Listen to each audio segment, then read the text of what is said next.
One of these plates has a little extra something. So does one of these. But I'm not going to tell you what it is yet. Ooh, I like that. The difference is a pinch of one ingredient that has a reputation for being unhealthy. But a lot of chefs say it just makes food taste better. It's naturally present in mushrooms, tomatoes, and very highly concentrated in Parmesan. Hi, I'm Chris, a medium-level cook with rare-level curiosity. This is Rarely Well Done. Today's ingredient looks like something that you might find on the floor and sweep under the cabinet. This is monosodium glutamate. And all the way back in 1908, a Japanese chemist isolated it as the source of umami flavor, that savory quality that you love about meats and soy sauce and cheese. It's like Parmesan, but cheaper and without the dairy.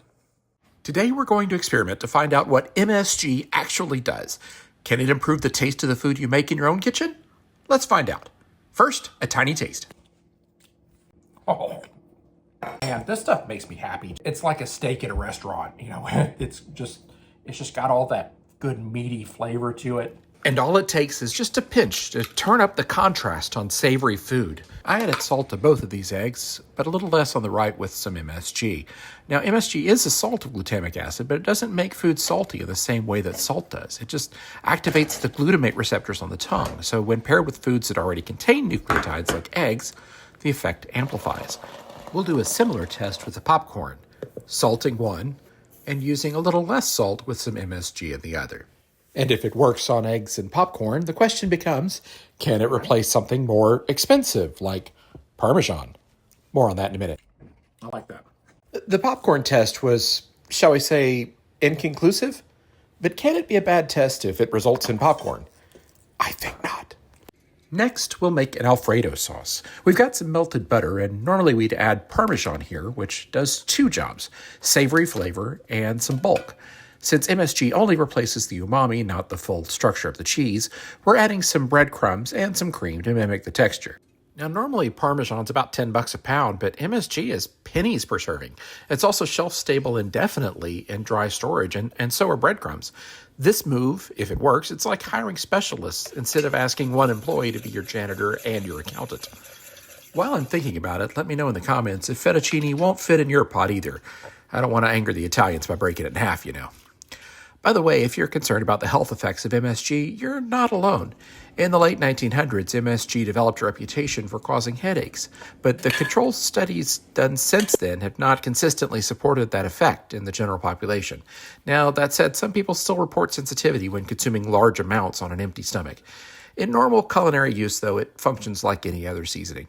So the coolest thing about this is it smells like Parmesan cheese all over this thing. Obviously the texture of the breadcrumbs I had my doubts about, but it's very creamy. It's looking good. It's smelling good. Now, we'll see if it tastes good. While I'm stuffing my face here, if you'd like to see a version of this experiment that's completely dairy-free, check out my nutritional yeast video. Now back to me eating. Yeah, that's indistinguishable from a normal fettuccine Alfredo. There's a little something else there I can't put a finger on, but this is fantastic. Now, two questions remain. One, can this serve as an insurance policy against blandness?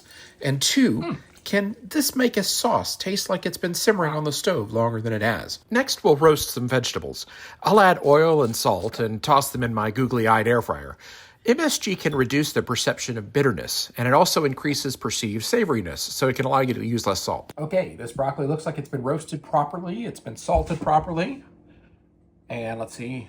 Broccoli is already somewhat bland, and when roasting it, ends up with bitter ends. Let's add a little bit MSG as an insurance policy.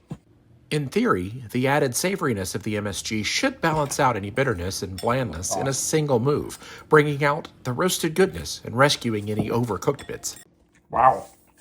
So much more savory. Saltiness just feels better. I think that MSG might be taking the edge off that bitterness. This is really good stuff. Yeah. Wow. That's great.